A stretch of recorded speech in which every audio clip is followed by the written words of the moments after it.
ایک بحث قضاوت میں اور سزاؤں میں یہ آتی ہے کہ سزا دینے میں جلدی کی جائے یا سزا کو لیٹ کیا جائے.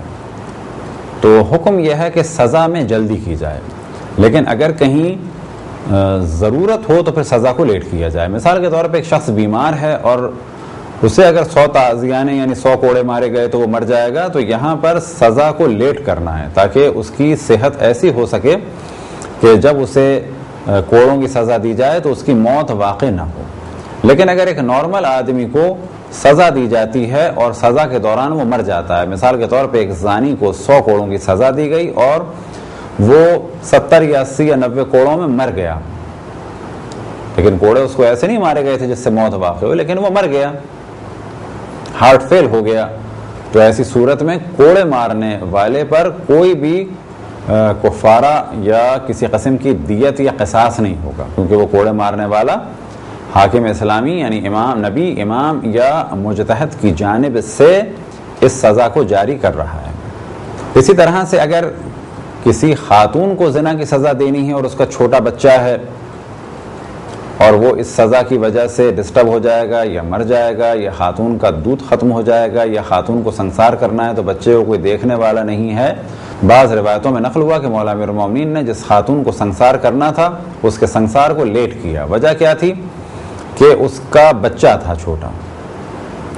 پھر جب وہ بچہ تھوڑا بڑا ہوا تو آپ نے فرمایا کہ اس بچے کو ابھی مزید دیکھ بھال کی ضرورت ہے، یہ چل پھر نہیں سکتا اور یہ کہیں سے گر بھی سکتا ہے. لیکن جب بچے کے لیے کفیل ہو گیا یعنی اس کا ایک سرپرست مل گیا کہ جو اس بچے کو رکھ سکے اور بچہ اب خطروں سے محفوظ ہو گیا تو اس کے بعد ماں پر سزا کو جاری کیا گیا. اسی طرح سے اگر ایک خاتون حاملہ ہے تو اس پر حد جاری نہیں ہوگی، بس پہلے ولادت ہوگی، ولادت کے بعد پھر وہی مرحلہ کہ بچہ سروائیو کر سکتا ہے کہ نہیں کر سکتا. بس یہاں پر بہتر یہ ہے کہ بچے کو پہلے محفوظ رکھا جائے، اس کے بعد اس کی ماں پر سزا جاری ہوگی. اگر کسی خاتون کو کوڑوں کی سزا ہو اور وہ استحاضہ یا نفاذ میں ہوں تو اس پر سزا جاری نہیں ہوگی، لیکن اگر وہ حیض میں ہے تو اس پر سزا جاری ہو سکتی ہے. اسی طرح سے سزا دینے کے دوران اس جانب بھی توجہ دینی ہے کہ سزا زیادہ نہ ہو جائے. مثال کے طور پہ کوڑے اگر 100 ہیں تو 101 نہ ہو جائیں، کئی گننے والے ہوں اور کاؤنٹنگ میں غلطی نہ ہو. اور اگر بہت زیادہ سردی ہے تو ایسے وقت میں سزا دی جائے کہ جب سردی کچھ کم ہو یعنی دوپہر کے وقت. لیکن اگر دوپہر کے وقت برف باری ہو رہی ہے تو سزا کو تھوڑا ایسے وقت پہ لایا جائے کہ جب سردی نہ ہو یا کسی ایسی جگہ پہ کہ جہاں پر سردی کم ہو. بس کوڑے کی سزا بہت زیادہ سخت ہو جاتی ہے اگر بہت زیادہ سردی ہو. اسی طریقے سے اگر موسم بہت زیادہ گرم ہے تو دوپہر کو سزا نہیں دی جائے گی بلکہ سزا رات کو دی جائے گی تاکہ اس کی اذیت میں اضافہ نہ ہو. بس اس جانب توجہ رہے کہ کسی کو بھی حق نہیں ہے کہ جو سزا اللہ سبحانہ و تعالیٰ نے معین کی ہے اس میں ذرا سا بھی اضافہ کرے. مثال کے طور پہ اگر کسی زانی کو سزا دی جا رہی ہے 100 کوڑوں کی اور ہم وہاں سے گزر رہے ہیں اور ہمارے قریب سے جب وہ گزرے تو اسے 2-3 تھپڑ مار دیں تو یہ عمل جائز نہیں ہے، کیونکہ اللہ سبحانہ و تعالیٰ نے اس کی سزا 100 کوڑے رکھی ہے، نہ یہ کہ 100 کوڑے اور 2 یا 3 تھپڑ یا 2 یا 3 گھونسے. بس اگر کوئی تھپڑ مارے گا یا اگر کوئی گھونسے مارے گا تو وہ ظالموں میں شمار ہوگا اور اللہ سبحانہ و تعالیٰ کی حدود کو یعنی اللہ سبحانہ و تعالیٰ کی باؤنڈریز کو عبور کرنے والوں میں سے مانا جائے گا کہ اس نے اللہ کے احکام کو پامال کیا. اللہ کا حکم کیا تھا؟ 100 کوڑے، ہم نے اسے کتنے مارے؟ 100 کوڑے اور 2 یا 3 تھپڑ یا 2 یا 3 گھونسے، تو یہ عمل جائز نہیں ہوگا. اب کچھ خاص موضوعات کی جانب توجہ دلائی جائے کہ اتفاق سے ان موضوعات کو بعض ٹی وی پروگرامز میں بھی جس زمانے میں پاکستان میں موضوع چل رہا تھا حقوق نسواں بل کا اور اسلامی سزاؤں کا مذاق بنایا جا رہا تھا، تو اس وقت ہم نے اس کو ڈسکس کیا تھا بعض ٹی وی چینل سے کہ جن کی ریکارڈنگ تو ہمارے پاس فی الحال نہیں ہے لیکن حاصل کرنے کی کوشش کر رہے ہیں. وہ یہ کہ زنا کی حد جاری ہوگی صرف اقرار اور گواہوں کے ذریعے سے. تو اگر کسی خاتون نے یہ دعویٰ کیا کہ اس کے ساتھ زنا کیا گیا ہے یعنی جبری زنا کیا گیا ہے تو اس پر زنا کی سزا جاری نہیں ہوگی۔ ہاں اگر گواہوں کے ذریعے سے یا اقرار کے ذریعے سے ثابت ہو جاتا ہے کہ مرد نے زنا بالجبر کیا ہے تو اسے قتل کیا جائے گا، لیکن اگر ثابت نہیں ہوتا ہے کہ مرد نے جبر کیا ہے تو ایسی صورت میں بھی خاتون پر حد جاری نہیں ہوگی، کیونکہ حد جاری ہوگی صرف اقرار کی وجہ سے اور گواہوں کی وجہ سے۔ اب یہیں پر ایک بحث آتی ہے کہ اگر کوئی خاتون حاملہ ہو جبکہ اس کا شوہر نہ ہو تو کیا اسے زانی سمجھ کے سزا دی جائے گی؟ تو یہاں پر اتفاق سے مراجع الزام نے اس موضوع کو تفصیل سے ڈسکس کیا ہے، اور وہ یہ کہ اگر کوئی بغیر شوہر کے عورت حاملہ ہو جائے تو اس پر زنا کی سزا جاری نہیں ہوگی، کیونکہ یہاں پر امکان ہے کہ اس نے شادی کی ہو۔ بس اگر وہ کہتی ہے کہ میں نے شادی کی ہے تو کسی کو حق نہیں ہے کہ اس شادی کے بارے میں تفتیش کرے، بلکہ اس کی بات مانی جائے گی۔ اسی طریقے سے ممکن ہے کہ اس کے ساتھ کسی نے زیادتی کی ہو، لہذا یہ تصور کہ اس عورت پر سزا جاری ہو، یہ تصور بالکل غلط ہے۔ اسی طریقے سے ممکن ہے کہ کچھ اور ہوا ہو، مثال کے طور پہ آج کل کے جدید دور میں یہ احتمال بھی دیا جا سکتا ہے کہ یہ جو خاتون حاملہ ہوئی ممکن ہے کہ بے ہوشی میں اس کے ساتھ کسی نے کچھ حرکت کی ہو، بس اب یہ بھی ثابت نہیں کر سکتی کہ کسی نے میرے ساتھ جبر کیا ہے اور اس کے بارے میں بتائے، اور اسے بھی زانیہ نہیں کہا جا سکتا۔ اور اسی طرح سے ممکن ہے کہ آج کل کے جدید دور میں انسانی اسپرم یعنی کسی مرد کی اسپرم کو عورت کے رحم میں داخل کر دیا گیا ہو، تو اس سے بھی زنا ثابت نہیں ہوتا، اور اسے خود معلوم بھی نہ ہو کہ میرے ساتھ کیا ہوا۔ لہذا ایک واقعہ مولا امیر المؤمنین علیہ الصلوۃ والسلام کے زمانے میں پیش آیا، وہ یہ کہ چند بھائی اپنی بہن کو لے کے آئے کہ اس نے زنا کیا ہے اور یہ حاملہ ہے۔ تو مولا امیر المؤمنین نے دایاؤں کو بلایا اور کہا کہ اس کی تفتیش کرو، تو دایاؤں نے کہا کہ ہاں یہ حاملہ ہے، اور جب دایاؤں نے گواہی دے دی تو اس کے بعد مولا امیر المؤمنین نے فرمایا کہ ایک تشلا لے کے آؤ، ایک لگن لے کے آؤ، اور عربی میں اس تشلے کو یا لگن کو کہا جاتا ہے تشت، اور آج بھی مسجد کوفہ میں وہ جگہ باقی ہے اور اسے کہا جاتا ہے بیت التشت، کہ جہاں پر مولا امیر المؤمنین نے یہ تشت رکھوایا تھا، یعنی ایک تشلا رکھوایا اور اس میں مٹی اور پانی کو ملایا گیا، اور خاتون سے کہا گیا کہ اس میں بیٹھ جاؤ۔ تھوڑی دیر میں اس عورت کو بڑا درد محسوس ہوا اور اس کے جسم سے ایک بڑی جونک نکلی۔ مولا امیر المؤمنین نے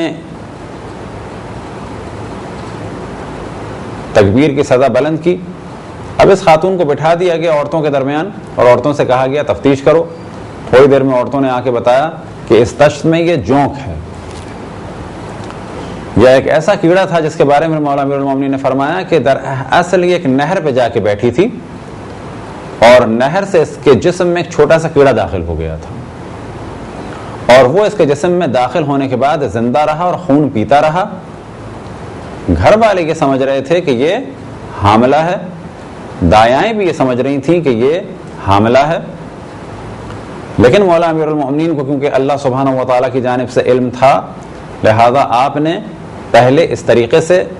کیس کو یہاں تک پہنچایا، اس کے بعد کیونکہ آپ کو علم تھا تو آپ نے ایک تشت میں مٹی میں پانی ملوایا، اور اس مٹی کی خوشبو کی وجہ سے وہ کیڑا نکل کے باہر آ گیا۔ تو یہی وجہ ہے کہ اگر حاملہ عورت ہو اور اس کا شوہر نہ ہو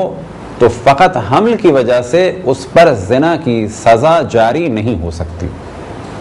اسی طریقے سے اگر کہیں دو مرد اور عورت ایک کمرے میں ملیں تو ان پر زنا کی سزا جاری نہیں ہو سکتی۔ اسی طرح سے اگر کسی معاشرے میں مرد اور عورت کسی جگہ سے نکل رہے ہوں، کسی جگہ چل رہے ہوں، تو ان پر زنا کی سزا جاری نہیں ہو سکتی۔ ہاں اگر وہ نازیبا حرکات کر رہے ہوں، جسم کے مختلف حصوں کو ایک دوسرے کے چھو رہے ہوں، تو پھر ایسی صورت میں گواہوں کے ذریعے سے تعزیر جاری ہو سکتی ہے۔ اسلامی معاشرے کے معاشرے کو اور کلچر کو خراب کرنے کے جرم میں، عریانیت اور فحاشیت کو پھیلانے کے جرم میں اتنے آرام سے زنا کی سزا کسی پر جاری نہیں کی جا سکتی۔ اگر کسی خاتون کے بارے میں 4 مرد گواہی دیں کہ ہم نے یہ دیکھا ہے کہ فلان شخص اس سے زنا کر رہا تھا اور یہ زنا اس خاتون کے اگلے حصے سے واقع ہوا، اور پھر عورت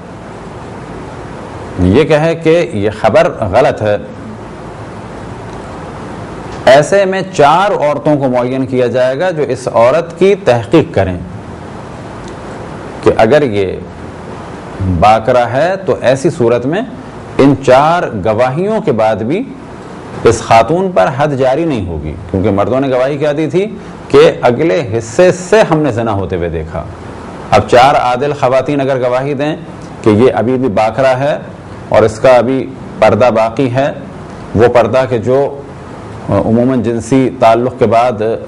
ختم ہو جاتا ہے، تو ثابت یہ ہوا کہ اس کے ساتھ یہ عمل نہیں ہوا،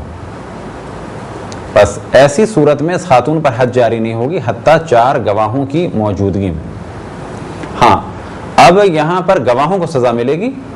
وہ اس وجہ سے کہ ان کا قول یہ تھا کہ اگلے حصے سے زنا ہو رہا تھا۔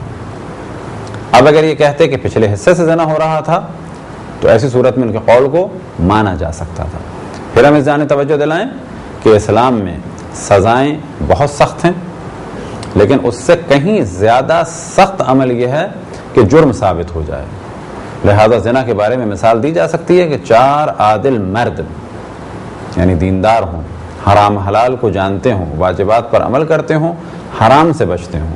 وہ 4 مشاہدہ کریں کہ زنا ہو رہا ہے۔ اور کیسی مثال دی جاتی ہے فقہ میں؟ کالمیل فی المکھلا، جس طرح سے سلائی سرمدانی میں آ رہی ہو اور جا رہی ہو، اس طرح سے کوئی دیکھے تو گواہی مانی جائے گی۔ محض یہ کہ یہ کمرے میں تھے یا لیٹے ہوئے تھے یا عریان تھے یا ہم نے انہیں حرکت کرتے ہوئے دیکھا، زنا ثابت نہیں ہو سکتا۔ بس اس مشکل مرحلے سے یہ بات ثابت ہوتی ہے کہ اللہ سبحانہ و تعالی انسانوں کی تنبیہ چاہتا ہے، اللہ سبحانہ و تعالی کا یہ ارادہ ہے کہ زمین پر گناہ نہ ہوں، اور پھر ایک خاص مرحلے پہ سزا دی جائے، لیکن یہ سزائیں بھی کم ہوں، تنبیہ کے لیے کچھ سزائیں ہوں کافی ہے۔ بعض روایتوں میں یہ ملتا ہے کہ کچھ افراد نے اپنے گناہ کا اقرار کیا، تو لوگوں کے ذہن میں آتا ہے کیا یہ بہتر ہے کہ اپنے گناہوں کا اقرار کیا جائے کورٹ میں جا کے؟ تو جواب یہ ہے کہ اپنے گناہوں کا اقرار کرنا اچھا عمل نہیں ہے، حتیٰ عام دوستوں کے سامنے بھی یہ کہنا کہ اللہ ہمیں معاف کرے، ہم نے یہ کام کیا یہ کام کیا، تو جس طرح سے وہ کام حرام ہے اسی طریقے سے ان گناہوں کا اقرار بھی حرام ہے۔ اسی طریقے سے وہ افراد جو مسئلے پوچھتے ہیں بعض دفعہ، اور کئی افراد نے ہم سے ٹیلی فون پہ مسئلہ پوچھا، تو ہمیشہ ہم یہ کہتے ہیں کہ اپنا نام نہ بتاؤ اور جب آؤ تو انٹروڈکشن نہ کرانا کہ میں وہ ہوں۔ اسی طریقے سے اگر کوئی سامنے مسئلہ پوچھتا ہے اور اپنا راز کھول دیتا ہے تو اسے ہم تنبیہ کرتے ہیں، یہ خود ہماری روش ہے کہ اب تو تم نے اپنا مسئلہ بتا دیا، لیکن آئندہ جب بھی کسی سے ڈسکس کرو تو یہ نہ کہو کہ میں نے یہ عمل کیا، بلکہ کہو کہ اگر کوئی ایسا عمل کرے تو کیا کرے۔ مثال کے طور پہ کسی نے زنا کیا، اب وہ پوچھے کہ اگر کوئی زنا کرے تو اسے کیا کرنا چاہیے، یہ نہ کہے کہ میں نے زنا کیا، اپنے آپ کو زنا کی نسبت دینا حتیٰ زنا کے بعد یہ خود جائز کام نہیں ہے۔ تو ایک واقعہ مولا امیر المؤمنین سے منسوب ہے، ایک شخص نے آ کے مولا امیر المؤمنین سے کہا یا امیر المؤمنین طہرنی، مجھے پاک کریں۔ پھر مولا نے پوچھا کیا ہوا، تو اس نے کہا کہ میں نے زنا کیا۔ تو آپ نے کہا کہ بعد میں آنا، پھر وہ بعد میں آیا، پھر اس نے کہا، تو پھر مختلف مرحلوں میں آپ نے سوال کیے کیا تمہاری بیوی تھی، اس نے کہا کہ ہاں تھی۔ پھر کہا کیا تم قرآن پڑھ سکتے ہو، کیا تمہیں یہ حکم معلوم تھا؟ تو سزاؤں کے لیے ایک موضوع یہ بھی ہے، کیا حکم معلوم ہے یا نہیں ہے، علمی کتنا مقام ہے، اسے یہ معلوم تھا یہ گناہ ہے یا نہیں ہے۔ تو یہ طویل واقعہ ہے، یہاں تک کہ اس نے 4 دفعہ آ کے اقرار کیا۔ پھر مولا امیر المؤمنین نے لوگوں کو جمع کیا، لیکن جب لوگوں کو جمع کیا تو اس وقت مولا امیر المؤمنین غضبناک تھے اور کہا کہ یہ کیا کام ہے کہ پہلے گناہ کرو، اللہ کی مخالفت کرو، اس کے بعد آ کے اقرار کرو۔ اور پھر مولا امیر المؤمنین نے قسم کھائی، خدا کی قسم اگر کوئی گناہ کے بعد اللہ سبحانہ و تعالیٰ سے توبہ اور استغفار کرے تو یہ اس سے بہتر ہے کہ اپنے راز کو کھولا جائے اور لوگوں کے سامنے سزا جاری ہو۔ پس معلوم ہوا کہ مولا امیر المؤمنین کہ جو رسول اللہ صلی اللہ علیہ وسلم کے حقیقی جانشین اور اللہ سبحانہ و تعالیٰ کے زمین میں خلیفہ تھے، وہ اس بات کو پسند نہیں کرتے تھے کہ کوئی شخص آئے اور اقرار کرے قاضی کے پاس یا نبی اور امام کے پاس اور کہے کہ مجھ پر سزا جاری کرو، بلکہ وہ فرماتے ہیں کہ زیادہ بہتر یہ ہے کہ تنہائی میں اپنے اللہ سبحانہ و تعالیٰ سے توبہ کرو اور استغفار کرو۔ رجم کے بارے میں یعنی سنسار کے بارے میں ایک مسئلہ بیان ہو کہ احتیاط یہ ہے کہ جس پر خود کوئی حد باقی ہو، یعنی اللہ کا مقروض ہو حد کے عنوان سے، یعنی وہ خود زانی ہے یا خود اس نے ایسا کام کیا ہے کہ اس پر حد جاری ہونی چاہیے، تو اس کے لیے مناسب نہیں کہ وہ کسی کے سنسار میں شرکت کرے۔ البتہ اگر وہ شرکت کرتا ہے تو یہ عمل مکروہ ہے، بہتر ہے کہ یہ کام انجام نہ دے۔ یہ تھی کچھ گفتگو اسلامی سزاؤں کے موضوع میں، خصوصاً زنا کے حوالے سے۔ خداوند تبارک و تعالیٰ سے دعا ہے کہ بحق محمد وآل محمد ہمیں اپنے رسول، اپنی حجتوں، خصوصاً امام زمان علیہ السلام کی معرفت اور اطاعت کی توفیق عطا فرمائے۔ وصلی اللہ علی محمد وآلہ الطاہرین۔